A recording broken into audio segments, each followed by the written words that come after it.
Hello and welcome to today's 5 at 5. Thank you so much for taking time to be with me during these few minutes. God is so good and definitely worthy of us taking a pause to reflect on his goodness. I know that we just experienced a beautiful Easter Sunday and just resurrection, just recognizing that Jesus was raised from the dead with all power. And so we give God glory for that. But in the midst of all of this, this celebration that we've had, we continue to see so much gun violence. We continue to see things that trouble our spirit, and we begin to continue to ask, why are these things happening? We don't understand why. And it may cause us to lament. And it made me think about Jeremiah when he was lamenting on what was going on with the Israelites, what was going on with him and all the things that they were facing. He was grieved by the sins and the consequence of the sins that he was experiencing. And you remember they were taken into captivity as a result of the consequence, as a consequence of their sin. And so I was thinking about the lamenting. And I see here in Luke 24:13 through 27, I just want to read this. It says, that very day, two of them were going to a village named Emmaus, about 7 miles from Jerusalem, and they were talking with each other about all the things that had happened. While they were talking and discussing together, Jesus himself drew near and went with them, but their eyes were kept from recognizing him. And he said to them, "What is this conversation that you are holding with each other as you walk?" And they stood still, looking sad. Then one of them, named Cleopas, answered him, "Are you the only visitor to Jerusalem who does not know the things that have happened there in these days?" And he said to them, "What things?" And they said to him concerning Jesus of Nazareth, a man who was a prophet, mighty in deed and word before God and all the people, and how our chief priests and rulers delivered him up to be condemned to death and crucified him. But we had hoped that he was the one to redeem Israel. Yes, and besides all this, it is now the third day since these things happened. Moreover, some women of our company amazed us. They were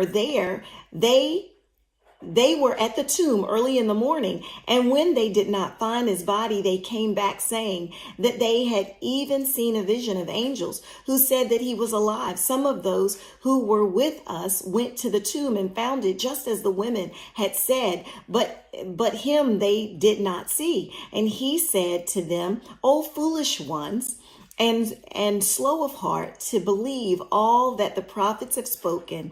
Was it not necessary that the Christ should suffer these things and enter into his glory?" And beginning with Moses and all the prophets, he interpreted to them in all the scriptures and the things concerning himself.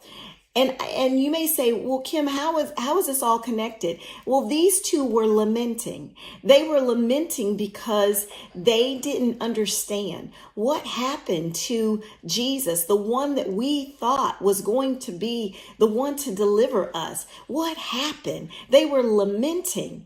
And I love when Jesus says to them, "O foolish ones, and slow of heart to believe all that the prophets have spoken." You know, they didn't believe. They weren't in that moment. They were discouraged and lamenting. And when we look around the world and we see all of these things that are happening, and so much hate, so much evil, so much violence, so much disregard for the sanctity of life and how precious life is. People that are hurting and want to hurt others. And it seems that this is becoming almost like an epidemic. We're seeing more and more and more and more. Everywhere you go, we don't know what could happen. But I love this. They're lamenting, but God is reminding them and he's reminding us Do you not know that I've already won? That victory belongs to Jesus. And so it belongs to us as well. And so even though we see all of these things that are happening all around us, we need to take heart and recognize that God is in control. And you know what? He has won. And guess what that means? We win too. Yes, should we grieve as we look around and we see the hurt that others and even ourselves that we're experiencing? Yes, we should. We do grieve. But I will encourage us to remember that our hope is built in nothing less than Jesus' blood and his righteousness. I dare not trust the sweetest frame, but wholly lean on Jesus' name. On Christ, the solid rock I stand. All other ground is sinking sand. All other ground is sinking sand. Well, I pray that this word has blessed you. And remember, we are blessed to be a blessing. I look forward to seeing you on the next 5 at 5.